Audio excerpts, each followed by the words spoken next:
Bonjour, donc je vous retrouve aujourd'hui pour parler avec vous d'une petite exhortation sur les livres des Actes des Apôtres, le chapitre 20, du verset 17 au verset 25.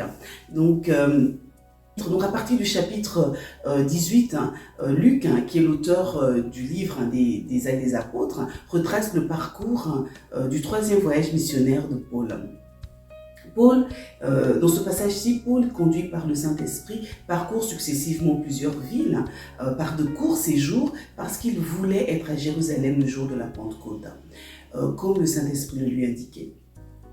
Et toujours le Saint-Esprit lui révélait au cours de ce parcours, donc de ville en ville, que des liens et des tribulations l'y attendaient à Jérusalem. Et d'autres versions disent même prison et souffrance ou détresse l'y attendait.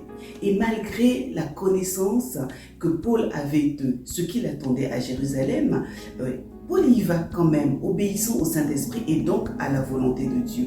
Et il dit même au verset 20, « Mais je ne fais pour moi-même aucun cas de ma vie comme si elle m'était précieuse, pourvu que j'accomplisse ma course avec joie. » Et comme il le dit, avec joie. Et cela me fait par ailleurs penser à ce que l'apôtre Jacques dira au chapitre 1 du verset 2. Il dit, « Mes frères, regardez comme un sujet de joie complète les diverses épreuves auxquelles vous êtes exposés. » Il parle d'une joie complète. Et il ne parle pas ici d'une épreuve, mais il dit diverses, donc plusieurs épreuves. Et il dit, en plus de ça, que vous allez être exposés, donc pas cachés, mais exposés au vu et au su de tous.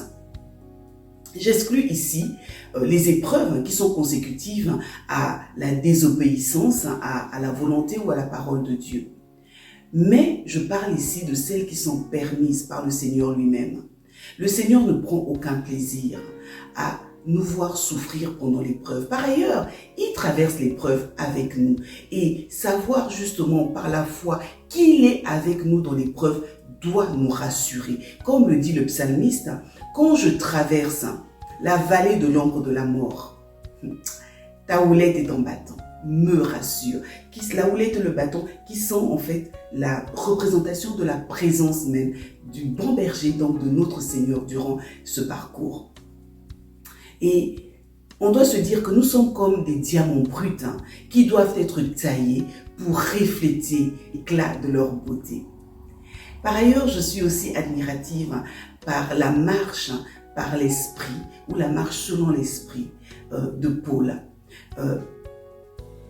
Parce que Paul obéit à Dieu malgré la connaissance de la souffrance qui l'attend à Jérusalem. Et nous savons que la chair ne peut pas se soumettre à la volonté de Dieu. Elle en est incapable. Et c'est par ailleurs Paul qui le dit dans Romains. Si nous avons des décisions à prendre, nous avons des choix à faire, je vous encourage à vous détourner des voies ou des solutions qui sont contraires à la parole de Dieu. Ça peut être par le mensonge, le vol, l'adultère, des trahisons diverses. Détournez-vous de ces voies-là, de ces solutions-là. Mais par contre, suivez les recommandations de la parole de Dieu. La Bible nous dit que Dieu est fidèle à sa parole et il se tient derrière elle pour l'accomplir. Alors faites-lui confiance. Soyez bénis.